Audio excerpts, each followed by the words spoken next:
दूसरे अध्याय का श्लोक नंबर 29। आश्चर्यवत् पश्यति कश्चिदेनम् आश्चर्यवद्वदति तथैव चान्यः आश्चर्यवच्चैनमन्यः शृणोति श्रुत्वाप्येनं वेद न चैव कश्चित्। कोई इस आत्मा को आश्चर्य की तरह देखता है, अनुभव करता है, और वैसे ही दूसरा कोई इसका आश्चर्य की तरह वर्णन करता है तथा अन्य इसको आश्चर्य की तरह सुनता है और इसको सुनकर भी कोई नहीं जानता, अर्थात यह दुर्विज्ञ है। इस देही को कोई आश्चर्य की तरह जानता है। तात्पर्य यह है कि जैसे दूसरी चीज़ें देखने, सुनने, पढ़ने और जानने में आती हैं, वैसे इस देही का जानना नहीं होता। कारण कि दूसरी वस्तुएं इदंता से यह करके जानते हैं, अर्थात वे जानने का विषय होती हैं, पर यह देही इंद्रिय, मन, बुद्धि का विषय नहीं है। इसको तो स्वयं से, अपने आप से ही जाना जाता है। अपने आप से जो जानना होता है वह जानना लौकिक ज्ञान की तरह नहीं होता, प्रत्युत बहुत विलक्षण होता है। पश्यति पद के दो अर्थ होते हैं, नेत्रों से देखना और स्वयं के द्वारा स्वयं को जानना। यह पश्यति पद स्वयं के द्वारा स्वयं को जानने विषय में आया है। गीता दूसरे अध्याय का 55वां, छठे अध्याय का 20वां आदि। जहाँ नेत्र आदि करणों से देखना, जानना होता है, वहाँ दृष्टा, देखने वाला, दृश्य दिखने वाली वस्तु और दर्शन, देखने की शक्ति, यह त्रिपुटी होती है। इस त्रिपुटी से ही सांसारिक देखना, जानना होता है, परंतु स्वयं के ज्ञान में यह त्रिपुटी नहीं होती, अर्थात स्वयं का ज्ञान करण सापेक्ष नहीं है। स्वयं का ज्ञान तो स्वयं के द्वारा ही होता है, अर्थात वह ज्ञान करण निरपेक्ष है। जैसे मैं हूँ, ऐसा जो अपने होनेपन का ज्ञान है, इसमें किसी प्रमाण की या किसी कारण की आवश्यकता नहीं है। इस अपने होनेपन को इदंता से, अर्थात दृश्य रूप से नहीं देख सकते। इसका ज्ञान अपने आप को ही होता है। यह ज्ञान इंद्रियजन्य या बुद्धिजन्य नहीं है।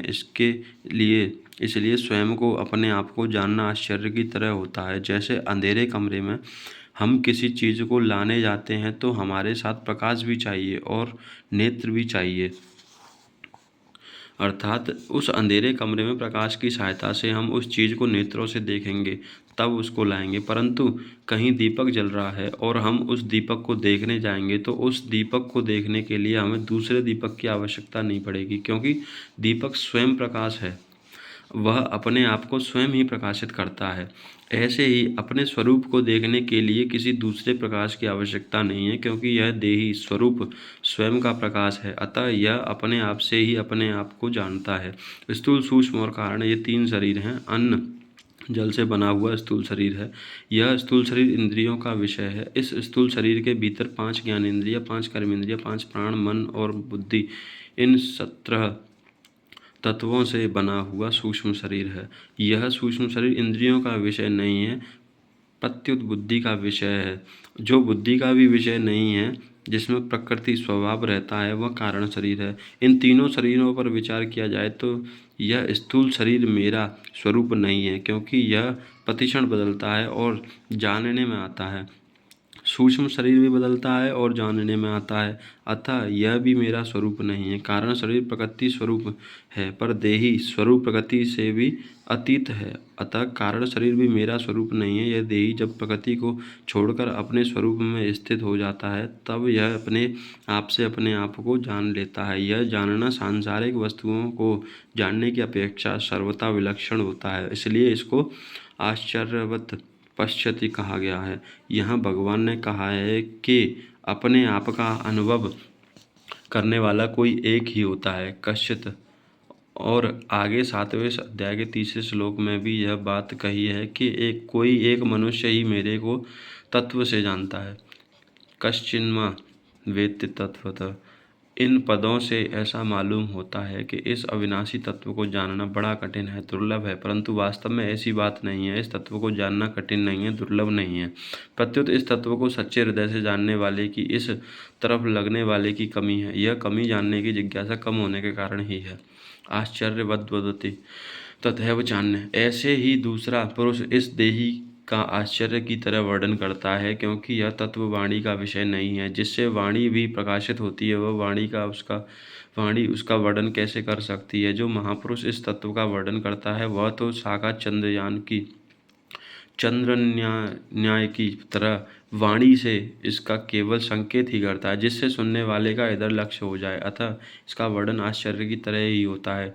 यहाँ जो अन्य पद आया है, उसका तात्पर्य यह नहीं है कि जो जानने वाला है उससे यह कहने वाला अन्य है, क्योंकि जो स्वयं जानेगा ही नहीं, वह वर्णन क्या करेगा। अतः इस पद का तात्पर्य यह है कि जितने जानने वाले हैं उनमें वर्णन करने वाले कोई एक ही होता है। कारण कि सब के सब अनुभवी तत्वज्ञ महापुरुष उस तत्व का विवेचन करके सुनने वालों को उस तत्व का नहीं पहुंचा सकते। उसकी शंकाओं का और तर्कों का पूरी तरह समाधान करने की क्षमता नहीं रखते। अतः वर्णन करने वाले की विलक्षण क्षमता का द्योतन करने के लिए ही यह अन्य पद दिया गया है। आश्चर्यवच्चैन्मन्यः शृणोति। दूसरा कोई इस देही को आश्चर्य की तरह सुनता है। तात्पर्य है कि सुनने वाला शास्त्रों की लोकांतरों की जितनी बातें सुनता आया है, उन सब बातों से यह देही की बात विलक्षण मालूम देती है। कारण कि दूसरा जो कुछ सुना है, वह सब का सब इंद्रियां, मन, बुद्धि आदि का विषय है, परंतु यह देही इंद्रियों आदि विषय नहीं है। प्रत्युत यह इंद्रियों आदि के विषय को प्रकाशित करता है। अतः इस देही की विलक्षण बात वह आश्चर्य की तरह सुनता है। यहाँ अन्य पद देने का तात्पर्य है कि जानने वाला और कहने वाला, इन दोनों से सुनने वाला तत्व का जिज्ञासु अलग है। श्रुत्वाप्येनं वेद न चैव कश्चित्। इसको सुन करके भी कोई नहीं जानता। इसका तात्पर्य यह नहीं है कि उसने सुन लिया तो अब वह जानेगा ही नहीं। इसका तात्पर्य यह है कि केवल सुन करके, सुनने मात्र से इसको कोई भी नहीं जान सकता। सुनने के बाद जब वह स्वयं में स्थित होगा, तब वह अपने आप से अपने आप को जानेगा।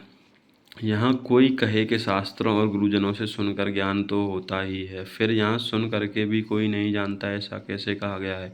इस विषय पर थोड़ी गंभीरता से विचार करके देखें कि शास्त्रों पर श्रद्धा स्वयं शास्त्र नहीं कराते और गुरुजनों पर श्रद्धा स्वयं गुरुजन नहीं कराते, किंतु साधक स्वयं ही शास्त्र और गुरु पर श्रद्धा विश्वास करता है, स्वयं ही उनके सन्मुख होता है। अगर स्वयं के सन्मुख हुए बिना भी ज्ञान हो जाता तो आज तक भगवान के बहुत से अवतार हुए हैं, बड़े बड़े जीवन मुक्त महापुरुष हुए हैं, उनके सामने कोई अज्ञानी रहना ही नहीं चाहिए था, अर्थात सबको तत्वज्ञान हो जाना चाहिए था, पर ऐसा देखने में नहीं आता। श्रद्धा विश्वास पूर्व सुनने से स्वरूप में स्थित होने में सहायता तो जरूर मिलती है, पर स्वरूप में स्थित स्वयं ही होता है। अतः उपयुक्त पदों का तात्पर्य तत्वज्ञान को असंभव बताने में नहीं, प्रत्युत उसे कारण निरपेक्ष बताने में है। मनुष्य किसी भी रीति से तत्व को जानने का प्रयत्न करे क्यों न करे, पर अंत में अपने आप से ही अपने आप को जानेगा। श्रवण मनन आदि साधन तत्वों के ज्ञान में परंपरागत साधन माने जा सकते हैं, पर वास्तविक बोध कारण निरपेक्ष अपने आप से ही होता है। अपने आप से अपने आप को जानना क्या होता है? एक होता है करना, एक होता है देखना और एक होता है जानना। करने में कर्म इंद्रियों की, देखने में ज्ञान इंद्रियों की और जानने में स्वयं की मुख्यता होती है। ज्ञानेंद्रियों के द्वारा जानना नहीं होता, प्रत्युत देखना होता है, जो कि व्यवहार में उपयोगी है। स्वयं के द्वारा तो जो जानना होता है, वह तो दो तरह का होता है। एक तो शरीर संसार के साथ मेरी सदा भिन्नता है और दूसरा परमात्मा के साथ मेरी सदा अभिन्नता है। दूसरे शब्दों में परिवर्तनशील नाशवान पदार्थों के साथ मेरा किंचन मात्र भी संबंध नहीं है और अपरिवर्तनशील अविनाशी परमात्मा के साथ मेरा नित्य संबंध है। ऐसा जानने के बाद फिर स्वतः अनुभव होता है। उस अनुभव का वाणी से वर्णन नहीं हो सकता। वहाँ तो बुद्धि भी चुप हो जाती है। परिशिष्ट भाव। शरीर को सुनने मात्र से अर्थात अभ्यास के द्वारा नहीं जान सकते, पर जिज्ञासा पूर्वक तत्वज्ञ अनुभवी महापुरुषों से सुनकर जान सकते हैं। यततामति सिद्धानां कश्चिन्मां वेत्ति तत्वतः आश्चर्यवद् वदति तथैव चान्य। कहने का तात्पर्य है कि तत्व का अनुभव करने वालों में भी वर्णन करने वाला कोई एक ही होता है। सबके सब अनुभव करने वाले उसका वर्णन नहीं कर सकते। जैसे संसार में सुनने मात्र से विवाह नहीं होता, प्रत्युत स्त्री और पुरुष एक दूसरे को पति पत्नी स्वरूप से पति पत्नी रूप से स्वीकार करते हैं, तब विवाह होता है। ऐसे ही सुनने मात्र से परमात्मा तत्व को कोई भी नहीं जान सकता, प्रत्युत सुनने के बाद जब स्वयं उसको स्वीकार करेगा अथवा उसमें स्थित होगा, तब स्वयं से उसको जानेगा। अतः सुनने मात्र से मनुष्य ज्ञान की बातें सीख सकता है, दूसरों को सुना सकता है, लिख सकता है, व्याख्यान दे सकता है, विवेचन कर सकता है, पर अनुभव नहीं कर सकता। परमात्मा तत्व को केवल सुनने मात्र से नहीं जान सकते, प्रत्युत सुनकर उपासना करने से जान सकते हैं। श्रुत्वा नेभ्य उपासते।